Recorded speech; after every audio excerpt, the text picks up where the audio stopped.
Good afternoon. Good to see everyone. It's been a very long time. Yeah, good to see you. Welcome to our 1:45 p.m. briefing. I know it may feel like a 2 p.m. briefing, but this is in fact a 1:45 briefing. We have a couple things at the top, and we are starting a little bit earlier today because Secretary Blinken does have a press availability with our Australian allies, along with Secretary Austin. But first, yesterday, President Putin signed into law legislation that further criminalizes the sharing of information about LGBTQI+ persons. The law is another serious blow to freedom of expression in Russia and a continuation of the Kremlin's broader, long-running crackdown against marginalized persons, dissenting voices, civil society, and independent media that it has intensified as it has failed to achieve its objectives in its unconscionable war against Ukraine. The law pushes LGBTQI+ persons further to the margins of Russian society, fueling and amplifying the present prejudice, discrimination, violence, and stigma they already face. The legislation is a clear attempt by the Kremlin to distract from its own failures by scapegoating vulnerable communities and creating phantom enemies.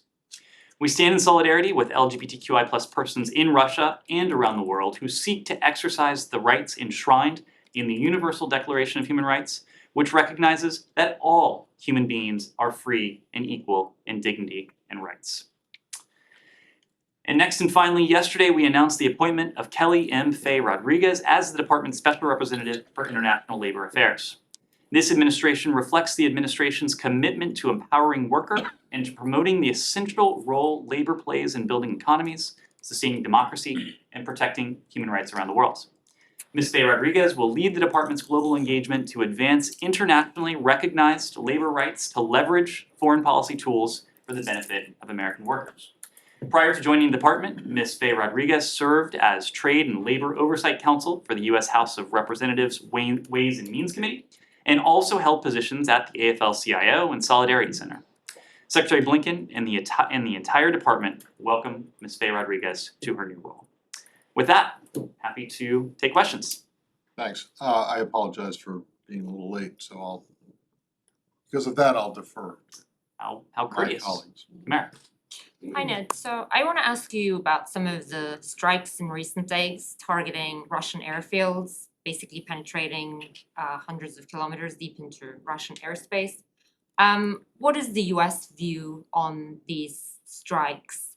I'm asking because the US obviously provides a lot of weapon systems to Ukraine, and these were apparently drones, Soviet-made drones, but would Washington be comfortable with Ukraine using any of the weapons that it provided to hit targets well inside Russian territory?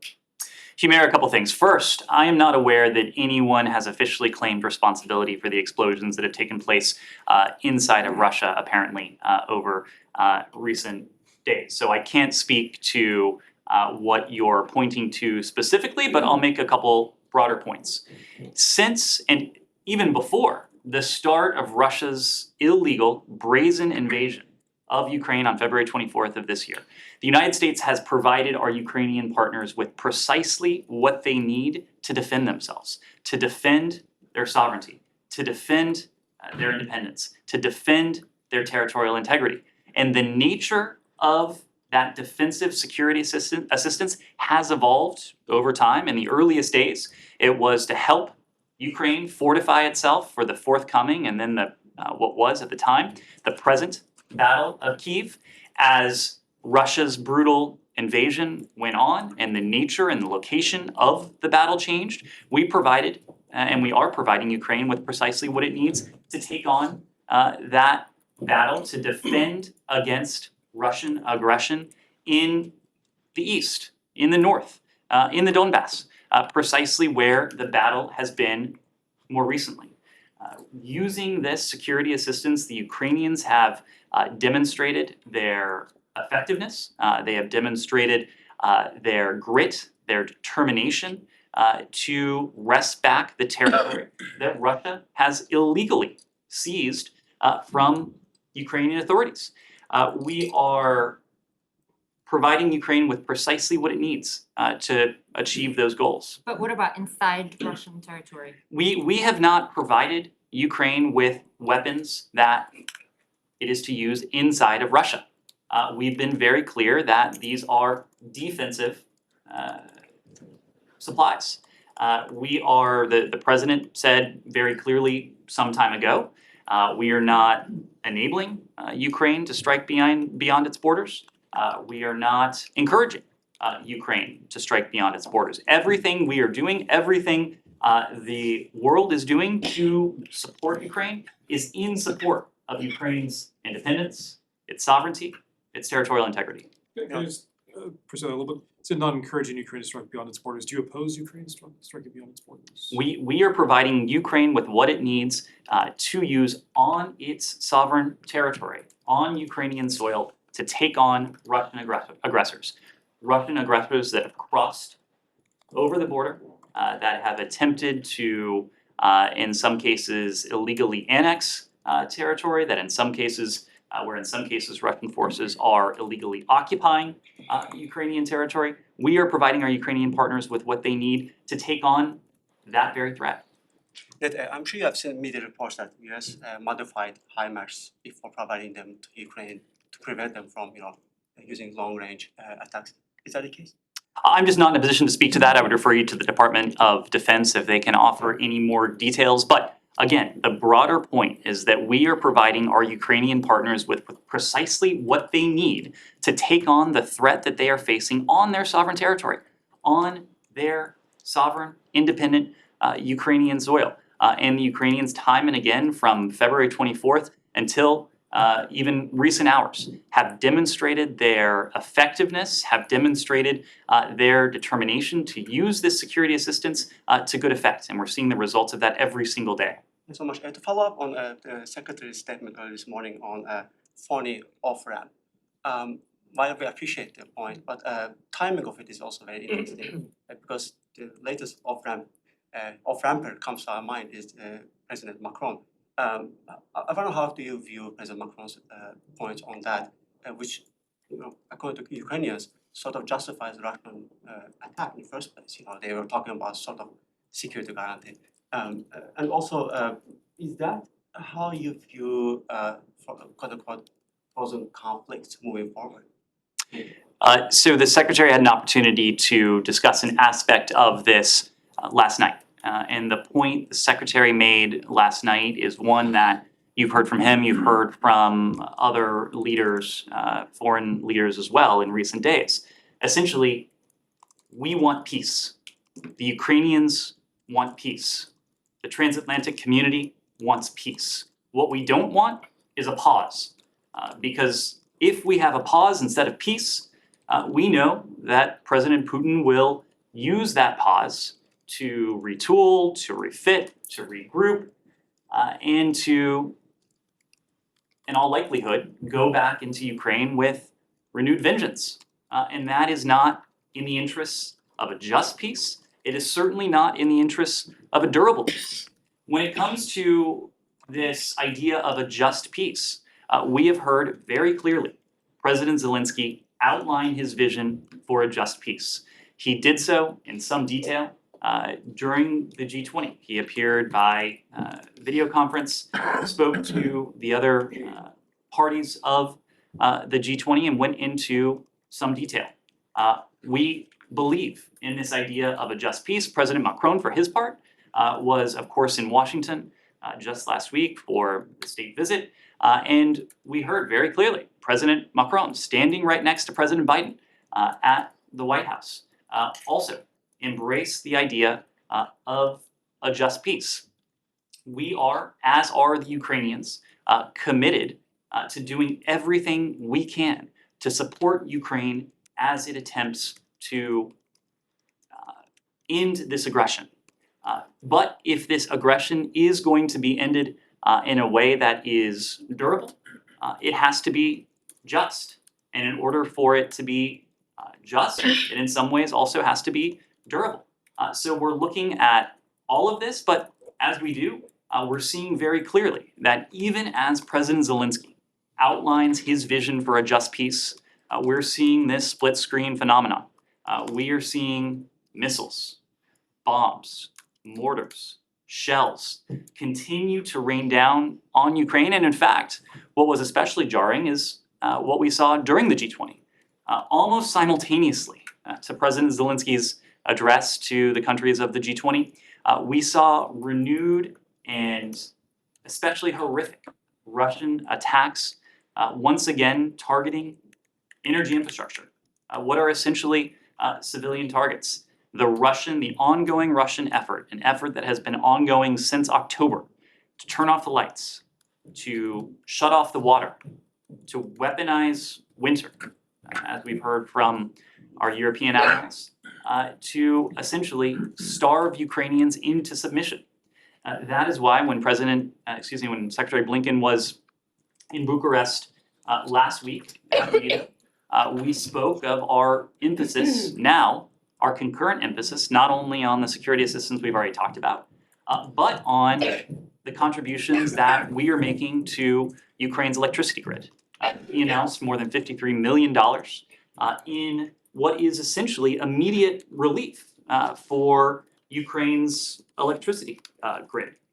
Transformers, circuit breakers, vehicles, and other critical equipment through both DOE and USAID stocks. And putting all of this together, we have two primary criteria in mind. One is what the Ukrainians need, and we heard directly from Foreign Minister Kuleba in Bucharest last week, the G7 Plus did, regarding what those needs are. And two, what we're able to get to Ukraine, not next year, not next month, although those two terms may be synonymous this month, but what we can get there within days. And that equipment is very much on the way. So that's our focus now. Camilla.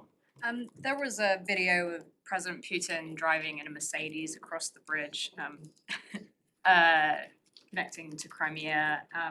That bridge is very important to him. Crimea is very dear to him.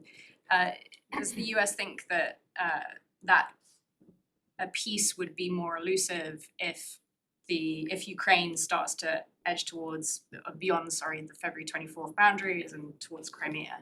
Is there any kind of pause for thought there about whether that is something that's pushing it too far in terms of Putin's reaction?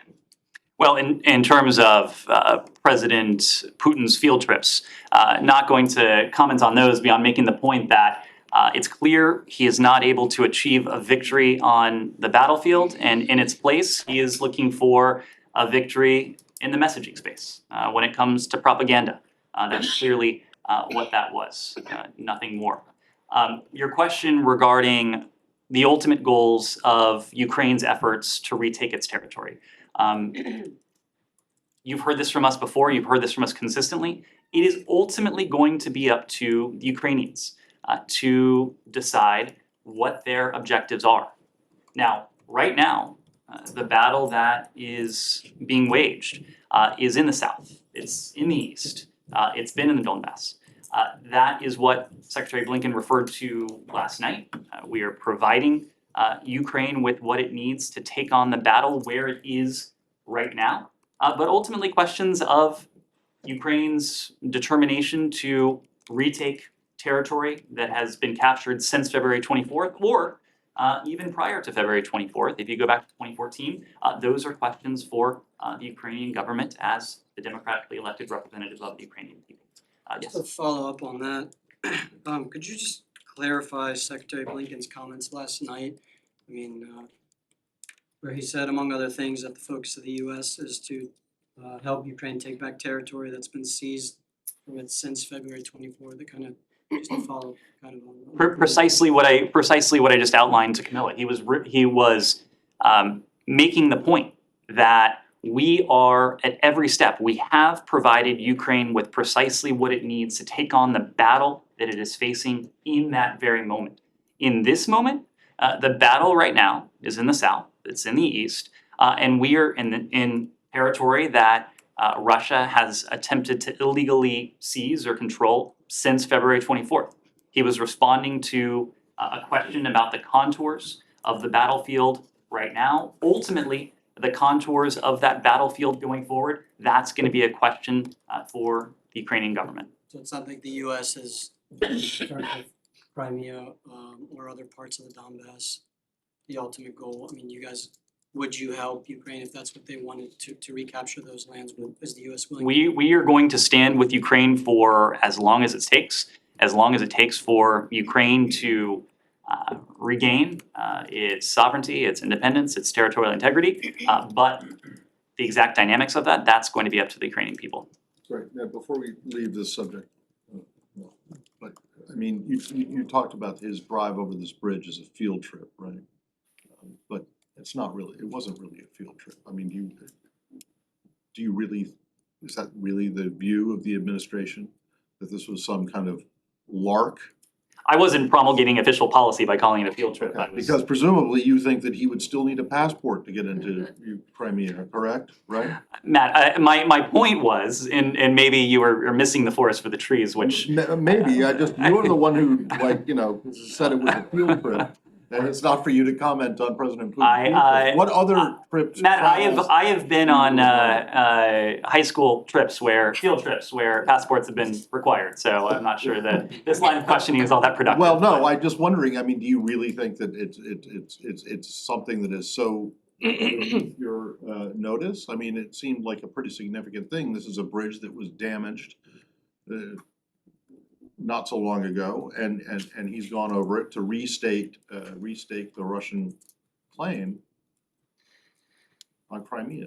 My point was that there is not a whole lot of substance there. This clearly was a messaging tactic, a propaganda tactic, and one that Okay. probably didn't convey much deeper substance. All right, but then the other thing is, well, yes, when you went on high school field trips, you were from Texas, right? So, you know, going from Texas to Mexico is Nearby not exactly the options. same as, you know, going from Moscow to Sevastopol or wherever. But anyway, related, do you have any comment on the closure by Latvian authorities of TV Rain, a television outlet that Secretary and other senior US officials have done interviews with since the beginning of the year? So when it comes to our NATO ally Latvia has demonstrated in impressive leadership in supporting Ukraine and strengthening European security as a member of the NATO alliance. Latvia, for its part, is also hosting a number of exiled Russian journalists who are working from Latvian soil to provide Russian audiences with what they would otherwise lack, and that is truthful, independent information about the toll, the scale, the scope of Russia's brutality inside Ukraine. We think it's important that Russian audiences inside Russia have access to this type of information broadly. When it comes to the matter between the Latvian government and Dozhd, I would refer you to the government of Latvia for more information on their action. Well, but you just said you thought that Russian audiences inside Russia deserve access to the kind of information that this channel has put out. And you have no opinion on whether or not, or on the Latvian authorities' decision to close it. I would have to refer you to the government of Latvia to explain the basis for the action that they have taken. We are in dialogue with the government of Latvia. We're in dialogue with Dozhd, with TV Rain as well, as you know. Several senior officials, including in this building, including myself, have gone on TV Rain. We believe, as a general matter, that the Russian people inside of Russia do need access to independent media. But when it comes to this matter between TV Rain, Dozhd, and the government of Latvia, I would need to refer you to the government of Latvia. Well, but when you say you're in dialogue with the government of Latvia about this decision and potentially reversing it? Again, we are, I It think, is not unheard of for the US government to take issue with media regulations that have been Before- promulgated by NATO allies. I remember very Understood. well Poland. Understood. And before, typically, as a general matter in terms of sequence, before we lobby a government to overturn a decision, it's incumbent on us to understand fully the basis of that decision, the nature of that decision. So, of course, we have a close relationship with our ally Latvia, and we're engaging with them So directly. you're not at that point yet, is that what you're saying? That's right. Okay. Anything else on Russia, Ukraine? Before I Yes. move on? Yes. Yeah, just on that earlier exchange, one more follow-up. Yeah. Do I understand clearly, are you saying that the US draws no distinction between post-February 24th territory and pre-February 24th territory? In other words, the only boundaries that matter are the ones from, I guess it would be February 2014? The distinction we draw with all of these questions is that it's a question for the Ukrainian government. It is not a question for the US government. The point I was making before is that we are tailoring the security assistance that we are providing at any particular moment on the timeline to the battle that our Ukrainian partners are facing at that particular moment. So right now, over the past several months, as Ukraine has won the Battle of Kyiv, as Ukraine has wrested back territory that the Russians had illegally taken from them, the battle has been in the south, it's been in the east, it's been in the Donbass. We are providing our Ukrainian partners with what they need to seize back that territory. And one more on Ukraine. You talked about essentially equipment and hardware to help restore the infrastructure and electricity. But looking at the humanitarian problem a little more broadly as we're going into the cold winter, are you anticipating, as some aid groups are, a big spike in refugee flows? And do you think that there's sufficient humanitarian aid and infrastructure to support that right now? If not, what are the plans? We're of course concerned about that possibility, and we're concerned about that possibility because the Russians seem to be taking concerted aim at the Ukrainian people, going after the type of infrastructure that is indispensable for their survival, especially during winter. So we are doing everything we can to mitigate the potential impacts of this brutal, this barbaric assault on Ukrainian infrastructure, this effort to weaponize winter, this effort to freeze, to starve, to dehydrate the Ukrainian people into submission. We're confident that effort won't work because of what we're doing, and we've spoken to the steps that we've announced in recent days, including the more than $53 million that Secretary Blinken announced in Bucharest. But perhaps even more importantly, we are setting up a process with our allies and partners that is not dissimilar from the Ramstein process that our colleagues at the Department of Defense have been running in terms of security assistance. Our goal, and we saw another meeting of this last week in Bucharest, is to regularly convene allies and partners, both from Europe and more broadly from around the world, to come together to provide Ukraine not only with security assistance, which is what the original Ramstein process is doing, but with the type of assistance Ukraine needs with its energy infrastructure, with its electricity grid, what it needs to keep the lights on, what it needs to keep the water running, to keep its people warm, to keep its people alive over the cold winter months. Foreign Minister Kuleba, as I mentioned before, gave a fairly detailed presentation to members of the G7 Plus to begin to outline those initial needs. We are going to continue with an iterative conversation with the Ukrainians, which will in turn inform the decisions that this grouping of countries will make in terms of what they're able and what they have available to provide to the Ukrainians. Anything else on Russia, Ukraine? All right. NATO? NATO? Yeah. I'll take it, NATO, sure. Today, Finland, as you know, celebrates 105 years of its independence. And one of the things that they have on the agenda is to join NATO. The US is making efforts, I think, along with other countries to support that application, along with Sweden as well. Is there any update on that? We are indeed making efforts. In fact, we have made efforts, not only the executive branch, but now our colleagues in the legislative branch some number of weeks ago have done what the United States is required to do to see Finland and Sweden join the NATO alliance, the strongest defensive alliance in history.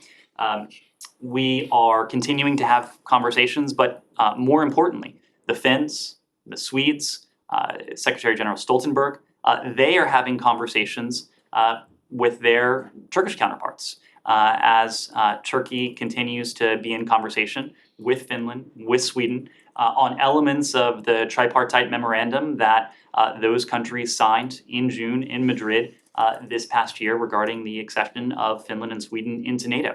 We remain confident that Finland and Sweden will, before long be NATO members, be the 31st and the 32nd members of NATO. We're, of course, supporting their candidacy and supporting their accession process in every which way we can. And I suspect you'll hear more about this when Finland and Sweden will be here at the department on Thursday. Let me go back to Saeed and then I'll move on. Thank you. Moving on to the Palestinian-Israeli conflict, but first I want to congratulate Morocco and the Moroccan team for a well-deserved win, the first Arab country to ever make it this far. Absolutely. So, with that, I want to ask you about an editorial actually in Haaretz, you know, and it's under the title of Minister of Occupation, and it talks about Bezalel Smotrich, you know, becoming really responsible for the lives and the daily lives of Palestinians under occupation. Does that concern you in any way if he ever assumes that action, which he is likely to? Saeed, I imagine you saw the remarks, the address that Secretary Blinken delivered on Sunday before the J Street audience. He spoke about this in some level of detail. First, this government formation process is ongoing.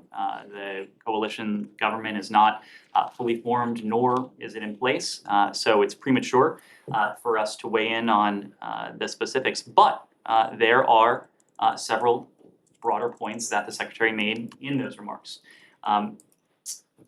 We will gauge, as he said, the government by the policies it pursues rather than individual personalities. This is a point we have made around the world when it comes to democratic elections. We judge people not on how they campaign, but on how they govern. And of course, this government is not yet fully formed. It's not yet in place. Our relationship with Israel is rock solid. It is multifaceted. It is based, of course, on interest, but it has also always been predicated on values. This has been true since 1948. Look at the very identity of Israel and the reason for its creation in the aftermath of World War II. We'll continue to pursue those deepest values, the values that have always, in some form or fashion, undergirded our partnership with Israel: democracy, freedom, human rights, rule of law, equality.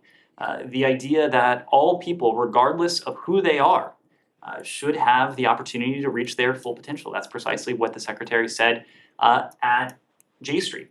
We've also heard the words from Benjamin Netanyahu, who by just about all accounts will, before too long, be the next prime minister in Israel. We took note of his commitment to form a government that will work for the benefit of all residents of Israel. We certainly welcome that. And we expect the new government to continue to work with us to advance the shared values that have always been at the heart of our relationship. So it wouldn't bother you at all if, let's say, Ben Gvir and Smotrich actually do assume these positions, despite the fact that, you know, most of active American Jewish organizations and so on have really counseled against such a thing, that would be okay with you? I mean, you know, what we have seen in the past couple of weeks is really an uptick of Israeli aggression against the Palestinians. We see, you know, war crimes being committed on, you know, in front of everybody. You know, so that would not bother the United States of America, despite the fact that these guys have such a long rap sheet. So whether the question is government formation or any other hypothetical, we just don't entertain those types of questions. It doesn't do us any good to comment on something that may or may not come to pass. When it comes to governments that haven't been formed, I've been asked this question from this podium for any number of democratic countries around the world. How, whether, will we work with various individuals around the world? And our answer is always the same. We are going to judge a government on how it governs once it is in place, on the policies that it pursues. And you believe that the Israeli government has been governing fairly to fulfill the statement that you say, that the Secretary said the other day, that they want, you know, equal opportunities for Palestinians and Israelis. Do you feel that the Israeli government has thus far done so? I would point you to what the Secretary said.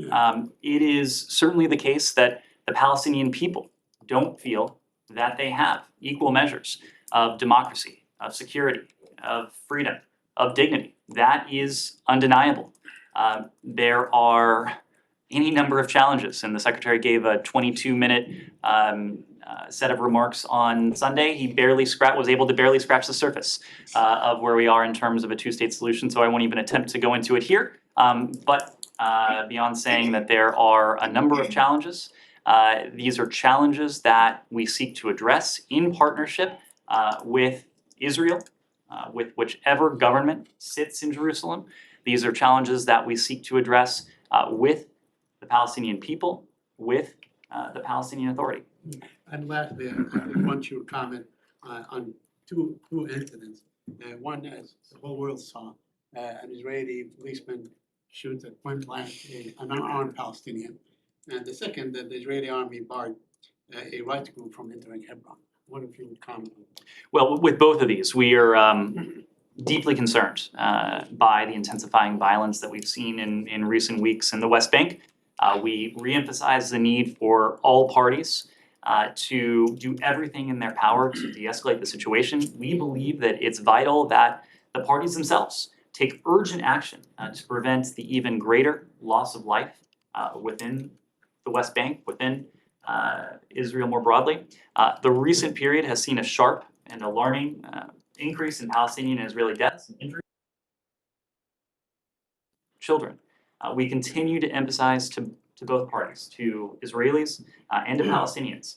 And we continue to emphasize to both of them, again, the point that is at the crux of our policy, that Israelis and Palestinians alike deserve to enjoy equal measures of safety, of security, of freedom, and of dignity as well. Since we're on this broader topic, do you have any comment on Al Jazeera taking the killing of Shireen Abu Akleh, or presenting it to the International Criminal Court? So Matt, our position on this has been consistent in a couple respects.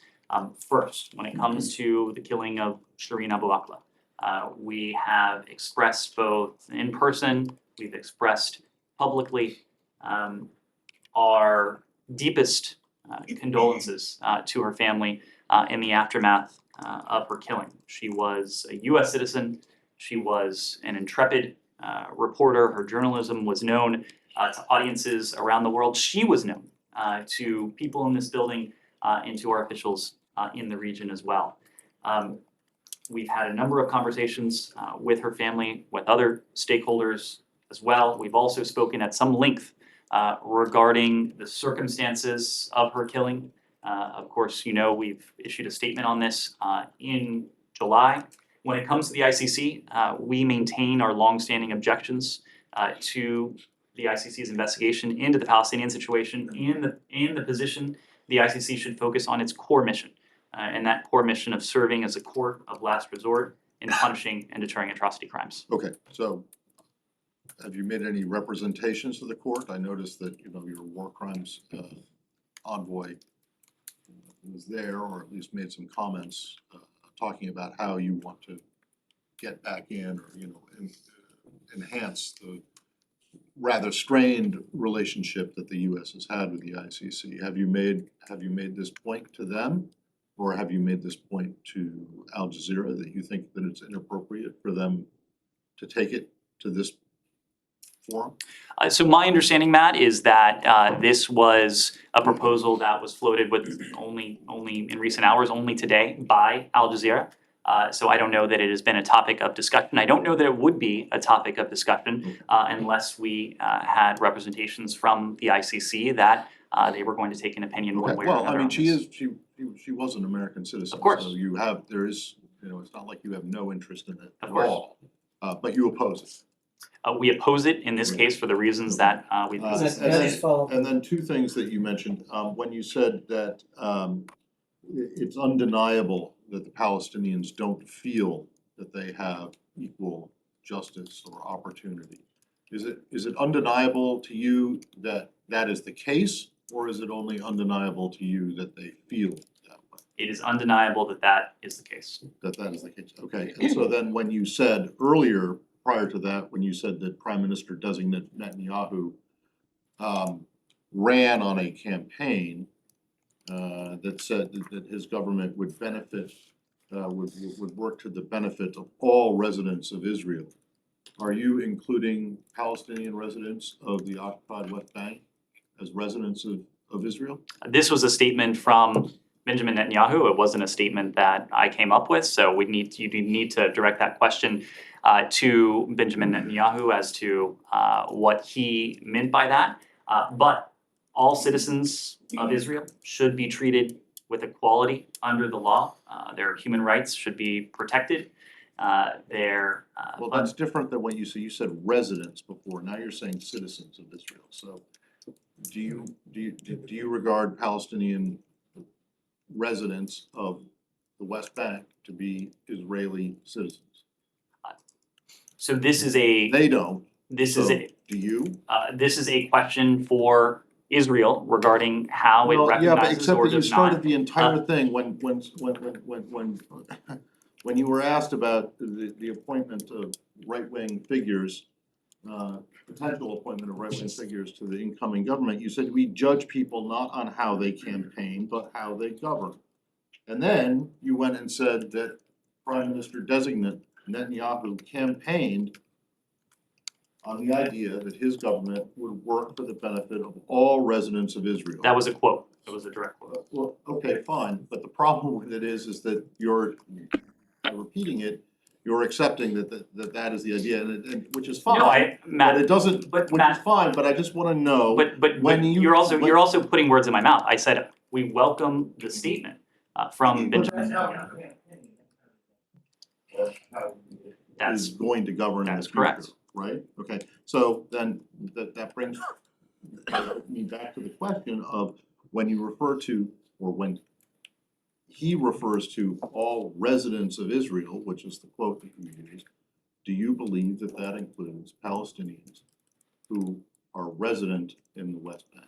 We believe that all people in Israel, the West Bank, and Gaza should have their rights respected and should have available to them what we've said is at the core of our policy, equal measures of security, of prosperity, of democracy, and of dignity. Okay, and you don't have any reason to believe that Prime Minister designate, incoming Prime Minister designate Netanyahu's government will do anything that will hurt the opportunity for everyone to have equal measures of justice?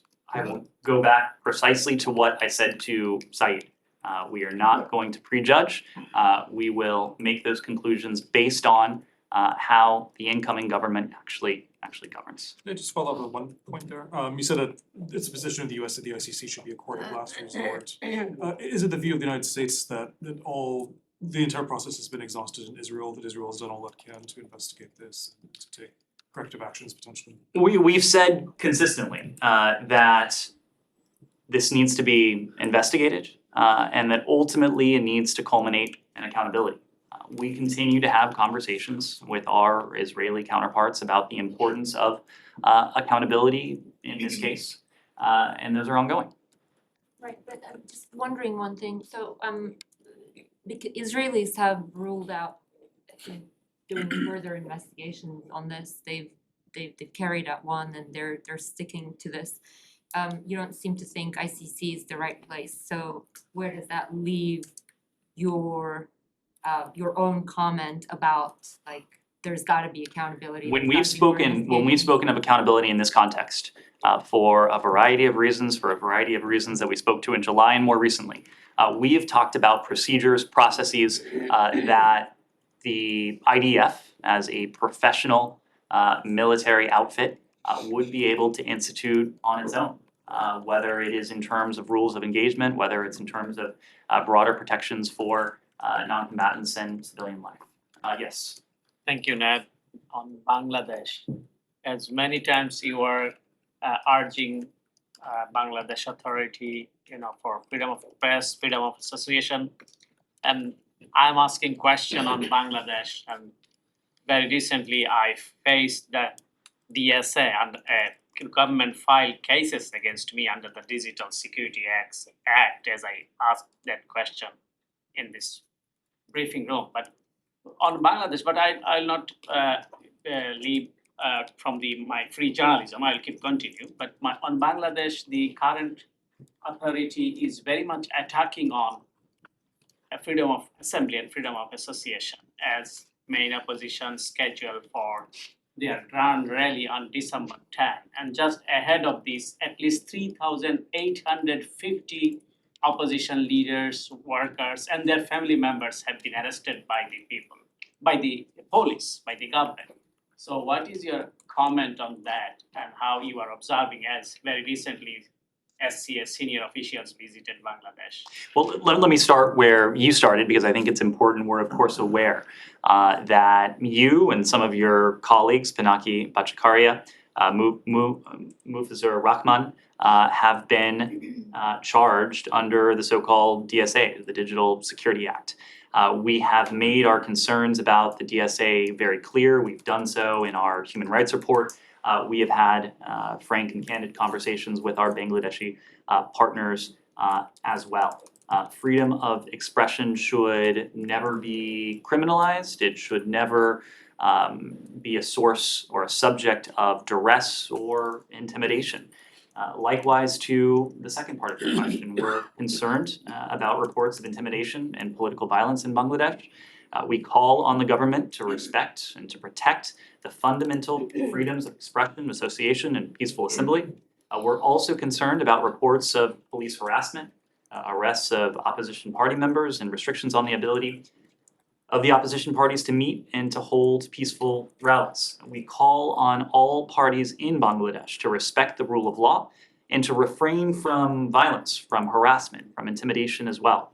We call on the government of Bangladesh to ensure that no party or candidate threatens, incites, or conducts violence against another party or candidate.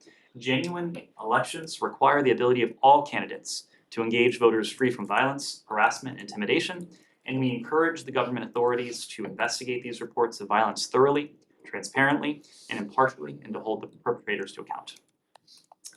Jenny, sorry, I've been Thank you. neglecting you. Yeah, two questions on North Korea and China. At the Reagan National Defense Forum last weekend, Director of National Intelligence, Avril Haines, said that regarding North Korea's recent unprecedented number of missile launches, it is because North Korea believes that China will not hold North Korea accountable. What do you think China should do to hold North Korea accountable for its illegal activities? And I follow up.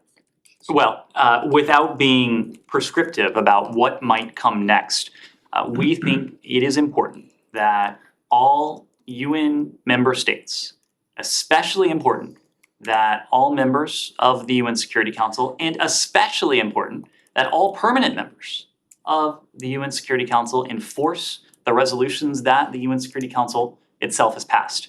There's only one reason why a UN Security Council resolution could come into existence, and that is because it would pass unanimously on the part of the permanent 5 members of the Security Council. A unanimous resolution would have required the PRC and Russia, among the 5 permanent members, to vote in favor of that resolution.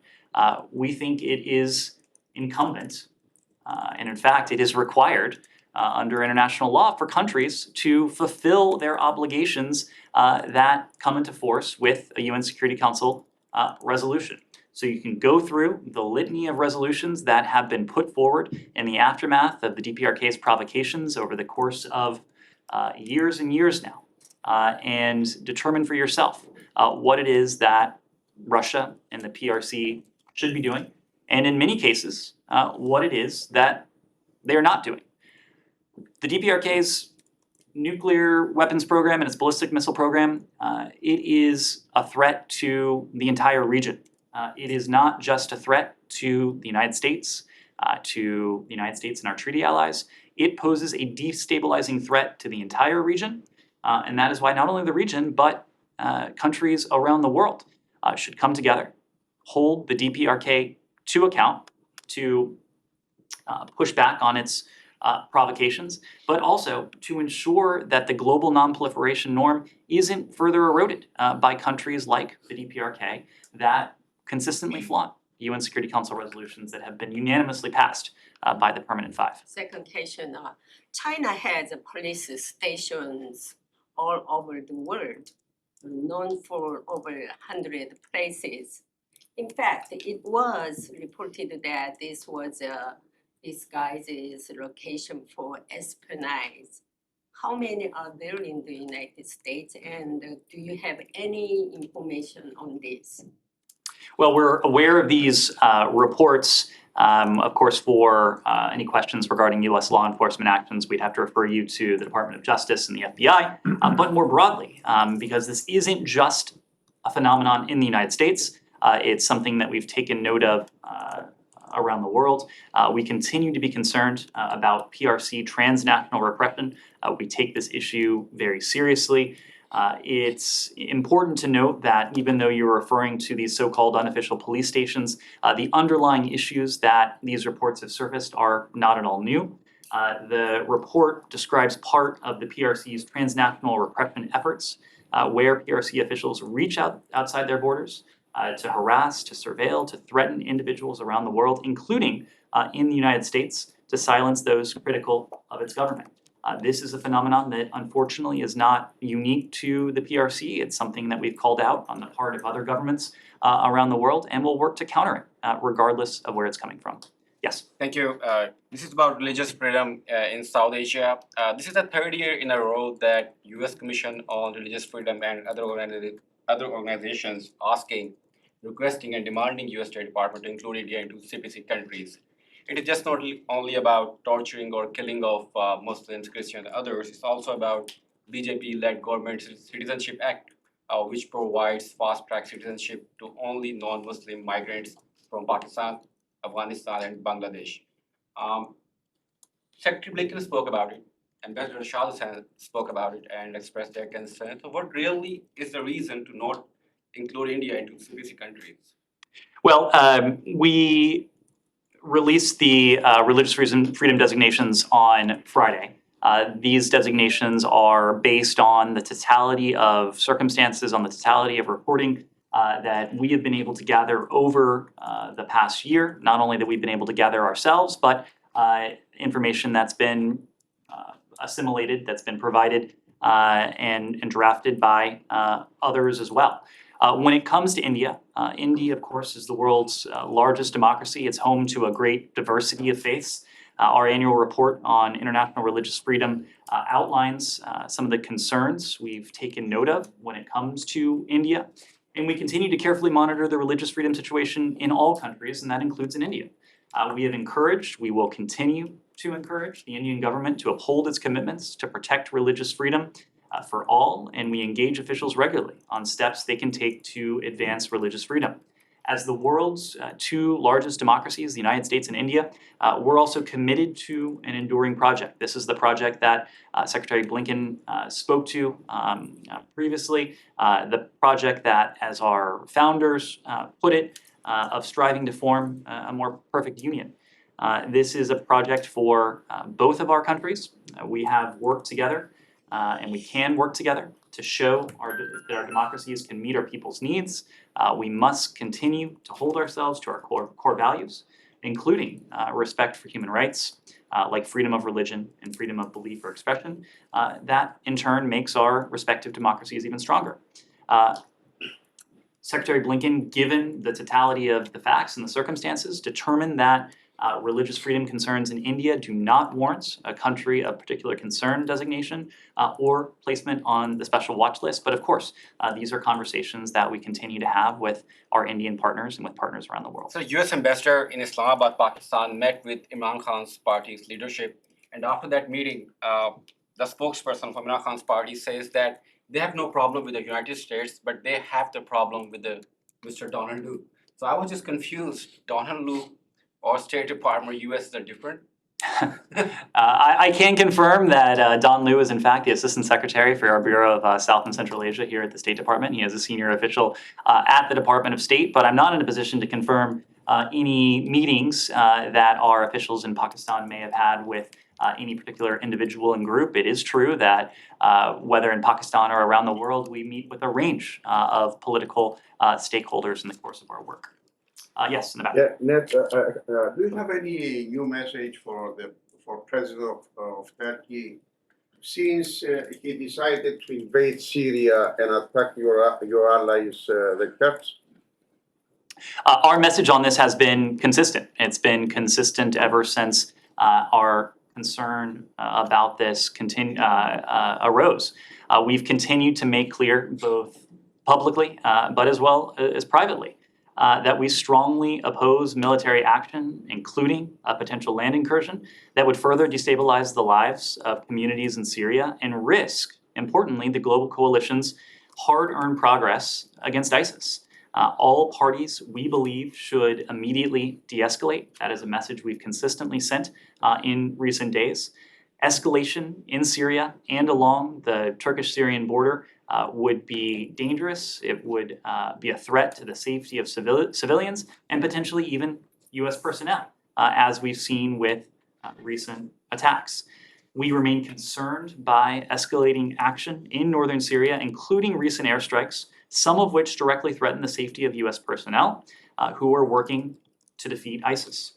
We've consistently communicated to Turkey about and to our local Syrian partners about our serious concerns regarding the potential impact on our de-ISIS goals and on civilians on both sides of the border. And so we've been conveying that very clearly in recent days. Yes. So are you aware of a deadline that the Turks reportedly have given to the SDF to withdraw from 3 towns, including Manbij? I'm not familiar with that offhand. I'd have to refer you to the Turks. Yes. In order to save time, I hope you don't mind I ask my questions back to back. Can you share anything on the US draft resolution to oust Iran from the CSW? What is it asking for and why? And can you confirm that the date is December 14th? Second, does the US believe that the UN Human Rights Council fact-finding mission can slow or stop Iranian authorities now from carrying out imminent execution and the reported ongoing torture? And lastly, yesterday, Secretary Blinken in an event at the Wall Street Journal, he said that the breakout time is a matter of weeks, while at the same time he says it's a very unfortunate development. I mean, why, can you elaborate on that? Sure. So on your first question, this goes back to early last month when Vice President Harris outlined our intention to work with partners around the world to remove Iran as a member of the Commission on the Status of Women. We are committed to removing Iran from the Commission because it is, simply put, the right thing to do. It's the proper thing to do. It shows that we stand with women in Iran and around the world, including from a variety of civil society groups that have led this push, who are asking for Iran to be removed from the Commission on the Status of Women because of Tehran's very egregious actions against Iran's women and girls. The resolution will be taken up on December 14th, and we continue to work with our allies and partners to generate support with members of the UN Economic and Social Council for the proposed action. We are engaging at multiple levels from multiple places and will continue to do so leading up to the vote on December 14th. When it comes to the broader abuses that we've seen on the part of the Iranian regime, we have denounced the draconian sentences that have been handed down. We denounced them in the strongest possible terms. Unfortunately, this is just really the latest tactic that we've seen from the Iranian regime with its ongoing brutal crackdown on what can only be described as peaceful protesters, individuals who are exercising their universal rights. These sentences, we know, are meant to intimidate people, to suppress dissent. They simply underscore Iran's leadership's fears of its own people and the fact that Iran's government fears the truth. As this violent crackdown on peaceful protesters continues, the Iranian regime should know that the world is watching. This goes back to the fact-finding mission that you referenced just a moment ago. We are committed to supporting the Iranian people and imposing costs on those responsible for the brutal crackdown. We've been able to do that now through multiple rounds of sanctions. We're continuing to work with partners around the world to find ways to confront Iran's human rights abuses, and we're doing so both in public and in private. Sean? Nuclear. Sorry. The nuclear part? The nuclear part, yes. When it comes to, and Secretary Blinken did have an opportunity to speak to this on Sunday, but we are aware of Iran's claims that it's enriching uranium to up to 60% purity at Fordo. We already know that Iran has a substantial amount of highly enriched uranium for which it has no credible civilian use, and which could be further enriched to weapons grade should Iran decide to do so. We've been very clear that Iran's apparent notion that it can somehow pressure the IAEA or its member states on the issue of ongoing safeguards investigations, it is deluded in thinking that. Iran will not be in a position to garner any additional leverage by these provocative actions that it has taken. We've made clear many times that Iran's continued nuclear escalations are not only unconstructive, to put it mildly, but they will not provide any additional leverage. They will only lead to additional costs. Two completely separate things. On Haiti, the DHS, I believe it was last night, announced the extension of protected status. Obviously it's a DHS thing, but could you explain a little bit the thinking behind that, and also if there's any update on stabilization force for Haiti? Have you made any progress with allies? So as is always the case, this is a determination that is made by the Department of Homeland Security in coordination with the Department of State. The decision that was announced last night was to extend temporary protected status for Haitians in the United States for an additional 18 months until August 3rd of 2024, and the redesignation of Haiti for TPS. We believe this is a welcome development that provides humanitarian relief to Haitian nationals already in the United States. Of course, this means that Haitians residing in the United States as of November 6th can apply for TPS through August 3rd of 2024 if they meet those eligibility requirements. Of course, Haitians attempting to enter the United States after November 6th of this year are not eligible for TPS. They will be subject to removal like all other individuals without a legal basis to remain in the United States. We are doing this, providing relief to Haitians in the United States, just as we are intently focused on working with Haitian leaders, working with Haitian counterparts, including the Haitian National Police, to address the insecurity and the resulting disease, malnutrition, dehydration that has resulted. This is something that we've spoken to at length with our Haitian partners. We have worked very closely with the UN Secretary General. Of course, he put out a call for international cooperation when it comes to addressing the insecurity and the resulting challenges that have plagued Haiti of late. We're working very closely with the OAS, and we're working very closely with a number of countries in this hemisphere and around the world to determine how we can best respond to the requests that we've heard directly from Haiti's leaders, and those discussions are ongoing. Can I just ask something completely different? Extramarital sex in Indonesia. Different topic. Yes, very.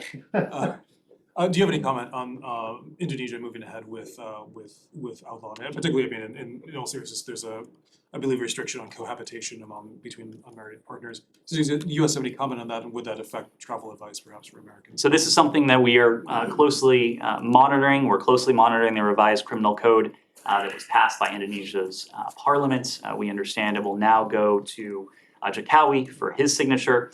We're still assessing the content of the law, and the implementing regulations have not yet been drafted, but we are concerned regarding how these changes could impact the exercise of human rights and fundamental freedoms in Indonesia.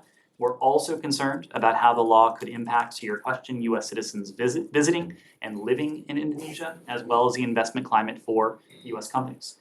Indonesia is a valued democratic partner of the United States. We seek to work together with Indonesia to counter hatred, intolerance, and build more prosperous and inclusive societies.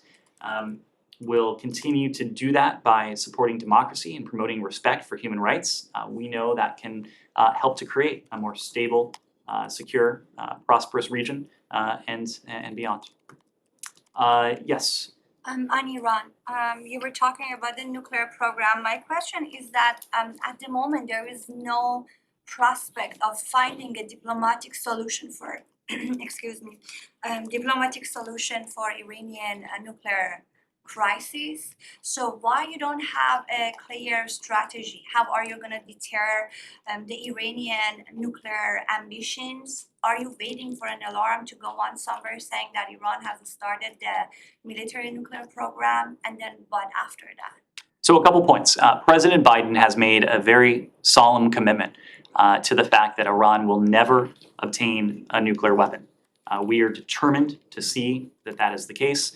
We have worked very closely with partners in the region, partners beyond, regarding the challenge that's presented by Iran's nuclear program. We continue to believe that diplomacy offers the most effective way to ensure that we can fulfill this solemn commitment, that Iran will be permanently and verifiably barred once again from obtaining a nuclear weapon. I say once again because prior to the last administration's abandonment of the JCPOA, Iran was in fact permanently and verifiably barred from doing the types of things that are of concern once again. In the midst of what we're seeing in Iran on the part of the brave Iranian people, especially its women and girls, we've made very clear of late that the JCPOA talks are not on the agenda right now. What we're focused on now is ways we can support the protesters across Iran, support their ability to exercise their universal human rights, and hold to account those Iranian officials who are responsible for the brutal repression, who are responsible for efforts to cut off the Iranian people from the rest of the world, including their ability to communicate with the rest of the world and with Iranians themselves. We know that Iran is killing its young people. It's sending UAVs to Russia so that Russia can in turn kill Ukrainians. Our focus for that reason is on practical ways to confront Iran in these areas right now. But we can do all of those things while upholding the commitment that President Biden has made, namely that Iran will never obtain a nuclear weapon.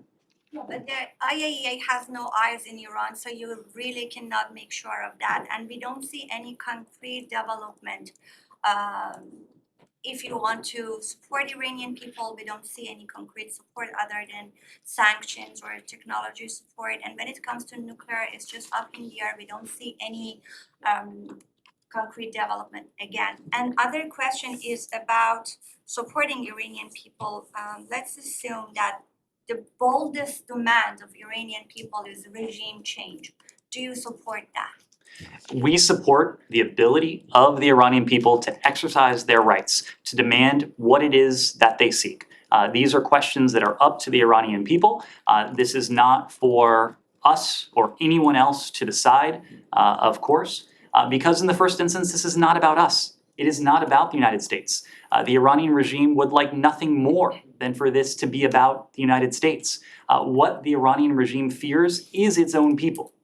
It fears the ability of its own people to exercise their universal rights, to assemble in the streets, to speak clearly with their own voices. That is why the regime itself has responded with such repression and aggression against its own people. So yes, we will continue to stand up for, to stand with the people of Iran who are exercising those universal rights, just as we do to peaceful protesters around the world. Even if they I- ask for I regime need to, change? I need to move on.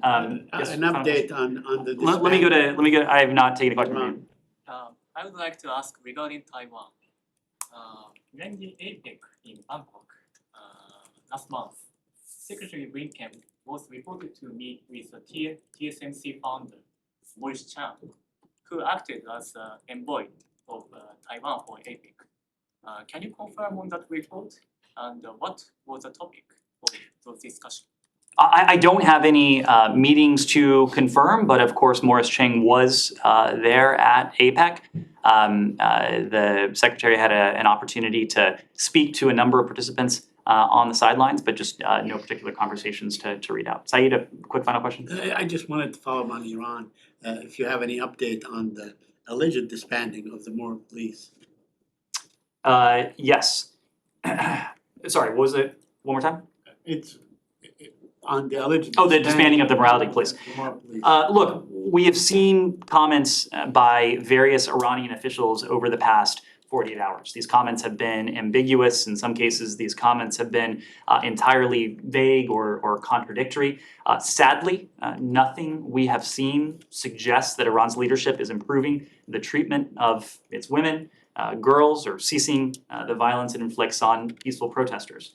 Our position, the position of the international community, is unequivocal.